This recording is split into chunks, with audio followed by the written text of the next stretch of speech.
Okay. There's another question that she has. She's been a hardcore Republican, conservative all her life, and military is another one of her big issues. Okay. So I had a friend that passed away in the military, serving in Afghanistan.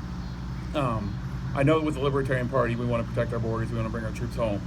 But one of the things in the Constitution is to protect our borders from all of enemies, foreign and domestic. Mm-hmm. So bringing our troops home, how do we still stay protected if somebody in another country wants to bomb us or whatever the case is? I mean, how do we come home but still stay ready if there's an attack, if there's an issue, something, whatever the case is?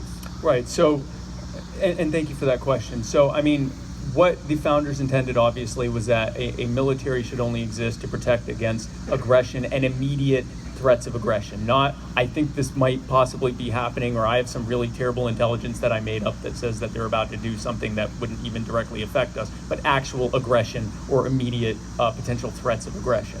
And the short answer is, long before we had this perpetual war policy, which started, ironically enough, a year after the Federal Reserve was created, which is why we need to end the Fed. You don't have to chant that. If you want to chant it, you can't, but you don't have to. End the Fed. You really don't. But thank you. Before that, before we had this perpetual overseas war situation, we weren't being invaded by anyone. Now, there were wars we got into, some under correct pretenses and some under not the best, like the USS Maine for the Spanish-American War. But the bottom line is that we weren't being attacked.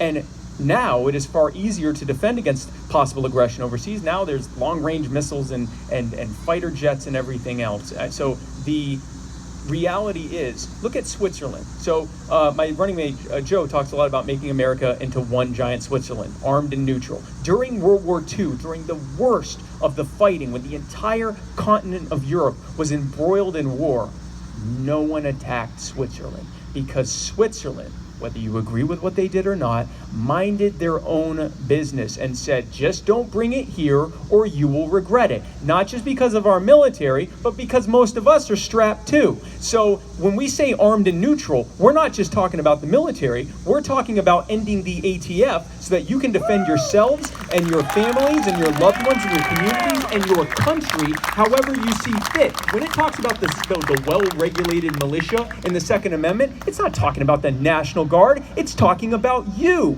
It's talking about the CNN boys. It's talking about people. Almost slipped up there. Almost got deplatformed there.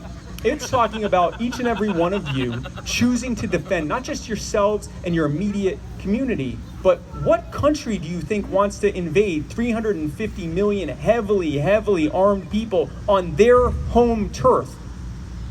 We're like the Vietnamese on steroids. No one is going to want this. So that would be my answer to that. Thank you.